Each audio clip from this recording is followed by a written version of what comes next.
അച്ഛാ ഇന്നിപ്പോ നിങ്ങൾക്ക് എന്താ ഉണ്ടാക്കണ്ടേ കഴിക്കാൻ വൈകുന്നേരം? എന്തെങ്കിലും മധുരമുള്ളത് അല്ലേ? ലഡുവാ അല്ലെ അലുവേ? ലഡു ഉണ്ടാക്കാം, ആയിക്കോട്ടെ.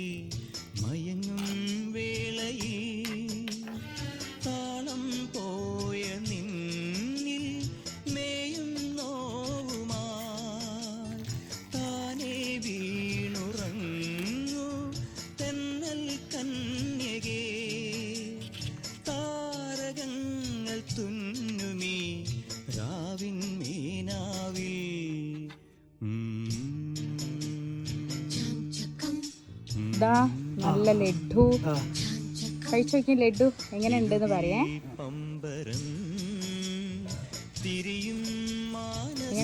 സൂപ്പർ ആയിട്ടാ, നല്ല ടേസ്റ്റ്. ലഡു ഉണ്ടാക്കേണ്ട ഫുൾ വീഡിയോ ഞാൻ എൻ്റെ ചാനലിൽ അപ്ലോഡ് ചെയ്തിട്ടുണ്ട്, എല്ലാവരും ഒന്ന് കാണണേ.